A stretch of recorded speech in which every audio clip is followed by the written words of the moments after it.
Okay students, चलिए अब हम अपना सेकेंड लर्निंग आउटकम स्टार्ट करते हैं, जो कि है compare three phase transformer bank and three phase transformer unit. जैसा कि मैंने प्रीवियस लर्निंग आउटकम में डिस्कस किया था कि जो थ्री फेज ट्रांसफार्मर है वो आप दो तरीके से प्रिपेयर कर सकते हो। या तो आप एक single three phase transformer unit use कर लो, या फिर तीन सिंगल फेज ट्रांसफार्मर से एक transformer three phase transformer bank बना लेते हैं। ठीक है, तो जब हम इन दोनों तरीके से हम जब पावर को ट्रांसमिट कर सकते हैं, यानी कि जब हमने सिंगल फेज ट्रांसफार्मर हमारे पास अवेलेबल है और तीन सिंगल फेज ट्रांसफार्मर को एडअप करके हम एक थ्री फेज ट्रांसफार्मर बैंक बना सकते हैं, तो फिर एक single three phase transformer bank transformer unit की क्या जरूरत पड़ी। उसके लिए हम डिस्कस करते हैं कि अगर हम three single phase transformer bank अगर हम यूज करते हैं तो हमारा क्या एडवांटेज होने वाला है, और अगर हम एक single three phase transformer unit अगर यूज करते हैं तो हमारा क्या एडवांटेज बनने वाला है। तो बात करते हैं, तो सबसे पहले बात करते हैं कि जो हम थ्री फेज ट्रांसफार्मर यूनिट जो हम यूज करेंगे उस पे आपका three single phase transformer bank का क्या एडवांटेज होने वाला है। तो फर्स्ट पॉइंट हम डिस्कस कर रहे हैं।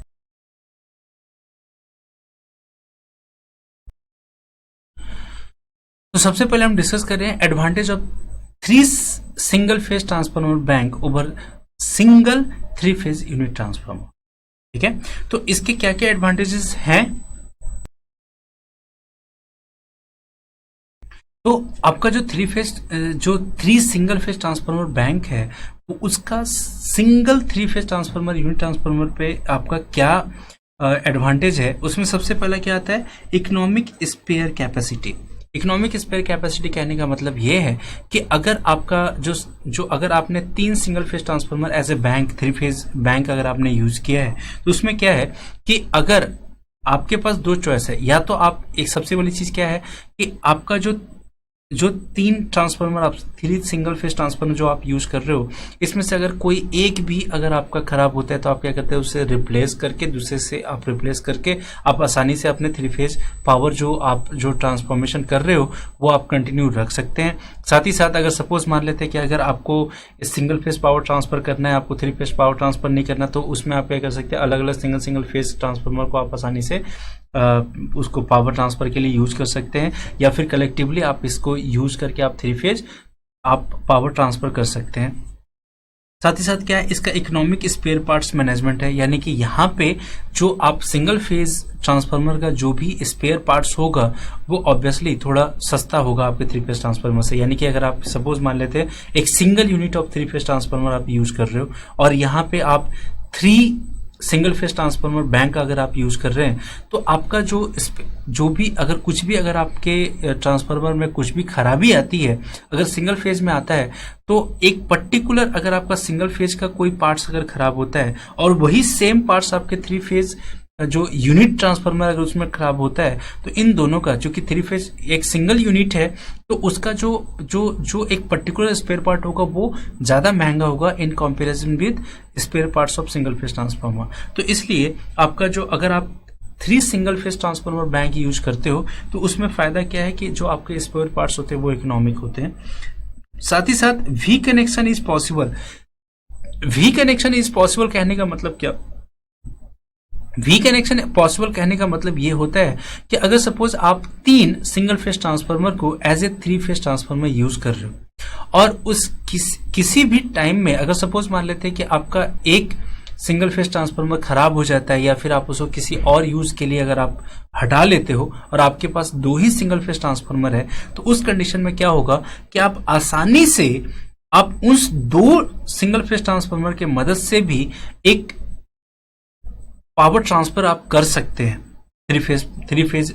सर्किट में आप दो सिंगल फेज ट्रांसफार्मर यूज करके भी आप पावर ट्रांसफर कर सकते हैं। यानी कि अगर मान लेते हैं आप अगर तीन सिंगल फेज ट्रांसफार्मर यूज कर रहे हैं और किसी पॉइंट ऑफ टाइम पे अगर आपका एक सिंगल फेज ट्रांसफार्मर खराब हो जाता है या उसकी रिक्वायरमेंट और कहीं पे हो जाती है, तो आपके साथ फायदा क्या है कि आप रिमेनिंग जो दो सिंगल फेज ट्रांसफार्मर है उससे भी आप थ्री फेज जो नेटवर्क है उसमें पावर सप्लाई कर सकते हो। तो जो अगर आपने सपोज अगर 3 सिंगल फेज ट्रांसफार्मर यूज कर रहे हैं तो और उसको आप डेल्टा कनेक्शन में यूज कर रहे हैं, अगर उसमें से एक ट्रांसफार्मर को आप हटा दोगे तो वही डेल्टा आपके वी शेप का बन जाता है। जैसे अगर आप डेल्टा कनेक्शन में यूज कर रहे हैं तो आपका ये डेल्टा कनेक्शन बनता है। अब इस डेल्टा कनेक्शन में यानी कि ये जो इस ट्रायंगल का जो हर एक साइड है, अगर वो एक सिंगल फेज ट्रांसफार्मर को रिप्रेजेंट कर रहा है तो 3 सिंगल फेज ट्रांसफार्मर से ये ट्रायंगल बन रहा है, यानी कि 3 फेज पावर सप्लाई कर रहे हो डेल्टा कनेक्शन के साथ। अगर किसी कारण बस आपका एक सिंगल फेज ट्रांसफार्मर खराब हो जाता है या उसकी रिक्वायरमेंट कहीं और पे हो जाती है, कुछ भी होता है, उस कंडीशन में क्या होगा, अगर आपका एक अगर ट्रांसफार्मर हट जाता है तो ये जो आपका जो कनेक्शन बच जाता है वो भी शेप में बच जाता है, इसलिए आप इसको बोलते हैं भी कनेक्शन, या फिर आप इसे ओपन डेल्टा कनेक्शन भी कहते हैं। ठीक है, तो अगर आप 3 सिंगल फेज ट्रांसफार्मर बैंक अगर आप यूज कर रहे हो तो आपका भी कनेक्शन यानी कि ओपन डेल्टा कनेक्शन पॉसिबल है। आप उससे सिर्फ दो सिंगल फेज ट्रांसफार्मर से भी आप 3 फेज पावर ट्रांसमिट कर सकते हैं। और सबसे लास्ट है easy to transport particularly in mines. कहने का मतलब है कि अगर आप एक सिंगल यूनिट अगर आप 3 फेज ट्रांसफार्मर का बनाते हो तो क्या होगा, उस सिंगल यूनिट पे ही आपके 3 हाई वोल्टेज वाइंडिंग होगा और 3 लो वोल्टेज वाइंडिंग होगा। आपका जो कोर कंस्ट्रक्शन होगा वो सब मिल करके एक हेवी आपका ट्रांसफार्मर बन जाता है, जिसको आपको अगर किसी माइंस में अगर ले जाना है वहां पे 3 फेज पावर सप्लाई करने के लिए तो वो आपके लिए बहुत ज्यादा डिफिकल्टी हो जाता है। बट उसके जगह पे अगर आपके पास 3 सिंगल फेज ट्रांसफार्मर है तो 1 बाय 1 करके तीनों सिंगल फेज ट्रांसफार्मर को आप माइंस के अंदर पहुंचा सकते हो। उसका ट्रांसपोर्टेशन ईजी होता है और आप आसानी से माइंस में आप 3 फेज पावर सप्लाई दे सकते हैं। तो ये जो कुछ पॉसिबल पॉइंट्स हैं जो कि आपका एडवांटेज बन जाता है अगर आप 3 सिंगल फेज ट्रांसफार्मर बैंक को यूज करते हो over single 3 phase unit transformer. लेकिन ऐसा नहीं है कि आपके सिंगल 3 फेज यूनिट ट्रांसफार्मर का कोई अपना बेनिफिट नहीं है। तो नेक्स्ट हम बात करते हैं advantage of single 3 phase unit transformer over 3 single phase transformer bank.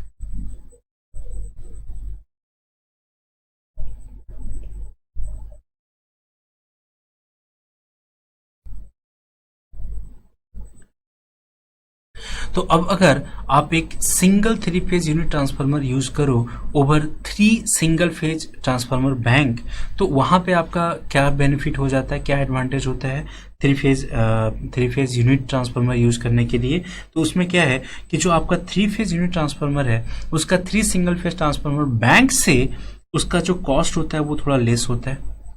साथ ही साथ जो आपका स्पेस जो वो करता है, अगर आप एक single unit of 3 phase transformer आप यूज करोगे तो वो जो स्पेस ऑक्युपाई करेगा वो कम होगा आपके 3 सिंगल फेज ट्रांसफार्मर के स्पेस ऑक्युपेशन से। तो occupies less space at site.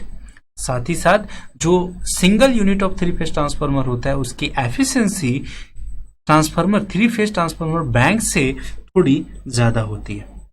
इसलिए जितने भी आपके 3 फेज पावर ट्रांसफार्मर होते हैं मोस्टली आप वहां पे single unit of 3 phase power transformer use करते हो। लेकिन आप 3 सिंगल फेज ट्रांसफार्मर बैंक आप यूज करते हैं अगर आपको माइंस में पावर सप्लाई देना है, तो चूंकि वहां पे आपके लिए डिफिकल्ट हो जाता है आपके 3 फेज यूनिट ट्रांसफार्मर के ट्रांसपोर्टेशन में, तो आप वहां पे 3 सिंगल फेज ट्रांसफार्मर यूज करके आप आसानी से 3 फेज पावर सप्लाई करते हैं। ठीक है, तो ओके तो यहां पे हमने ये डिस्कस किया कि आपके जो 3 फेज ट्रांसफार्मर बैंक है और 3 फेज ट्रांसफार्मर यूनिट है, इन दोनों में क्या कंपैरिजन है, क्या डिफरेंस है और कौन सा वाला जो आपका है वो कहां पे एडवांटेजेस है। और इस डिस्कशन के साथ हमने अपने टॉपिक